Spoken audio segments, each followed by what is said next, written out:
spell your first and last name for us? Yes, I'm Sergeant Dan Lane, DANLANE.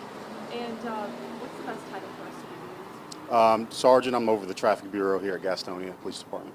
What happened last night when you guys got the call? Yes, yesterday about 5:55 p.m. we received a vehicle collision involving a pedestrian. Upon arriving on scene, we discovered a burgundy 2016 Jeep Cherokee involved in a collision involving a 7-year-old juvenile male. How did the kid end up getting in the middle of the road there? There's no crosswalk. Yes, at the location there's not a crosswalk. As far as we can tell, the child crossed with their juvenile sibling in front of the food line. So his siblings saw him get hit. As far as we can tell, yes. What were they doing in the parking lot? That's under investigation at this point. We're still, of course, pursuing leads and speaking with people who may have witnessed everything, but that's still what we're trying to figure out. Obviously, this is really tough, really young kids, and to have to go through this. How are you guys handling this, and any message that you might have? Well, of course, it's a tragic event anytime anyone this young is involved in anyone safe release, but ultimately we are going to pursue all leads, make sure if anyone needs to be held accountable, they are held accountable. But ultimately, our goal every day is provide a safe environment for everyone here to live and exist. So it takes everyone to kind of contribute to that. The biggest message I can give is just making sure anytime we're out and about near roadways, we're paying attention and we're just taking whatever precautions are necessary to be safe. Sorry about that. Would you maybe be able to say that again? Or something I'm similar? sorry. Can you say that maybe again, just so we don't hear your radio? So, Something yes. similar. So ultimately, our goal is for people in the community to be safe and to be able to go about their life safely. It takes everyone to contribute to that. One of the biggest things we have to do is make sure we're, of course, paying attention to ourselves and others around the roadway and making sure we're operating in our safest manners when we are driving on the roadway as well.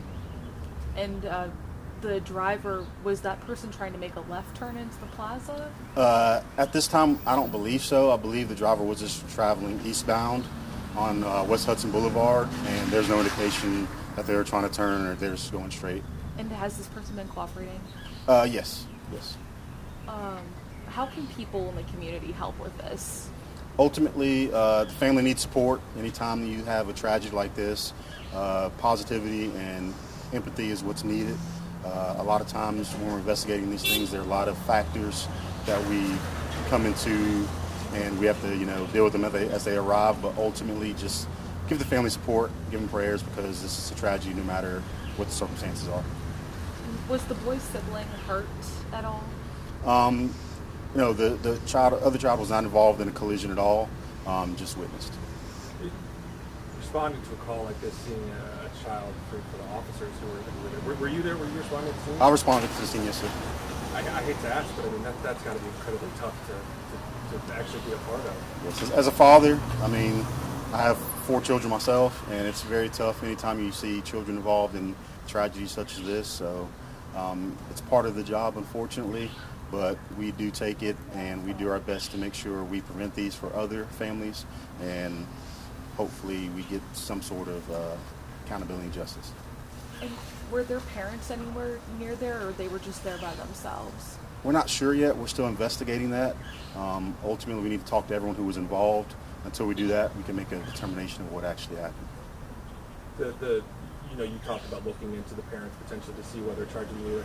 What's the message parents need to be conveying to their children about these kinds of areas that might be busy but not have crosswalks? Well, ultimately, like I said, I don't know any culpability of the parents at this point. We're still investigating it. One thing I always, teach my own children is always find the crosswalk if you can. I mean, there are some that are located nearby. It's very typical. I grew up in the early 90s where we used to run across the street, but things have changed. There are people who are distracted. There are other factors that may, be things you're not thinking of as a child. So ultimately, parents, just make sure you are monitoring your children's movements, where they're going, and just try to make sure you're doing as best you can to keep them safe. I'm sorry, what was your rank? Sergeant. Sergeant. Is there anything else we didn't ask you that you think could help with this? Ultimately, if anyone in the area has, a lot of people have dash cams or footage in their house. If they have anything that goes, check their footage anytime between 5:45 and 6 p.m. Just make sure they didn't see anything that may be out of the ordinary, and just check the footage. That would be very helpful for us, and call us if they see anything.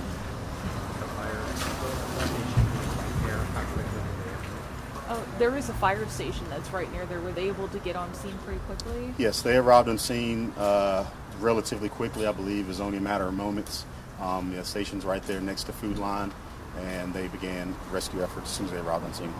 Do you know who called in the 911 call? I do not know who called in. I don't know if it was a person who witnessed it or a person involved. I don't know that off the top of my head. I think we're good. Thank you for the time. Yes, All right. thank you Thank so you much. very much. No problem.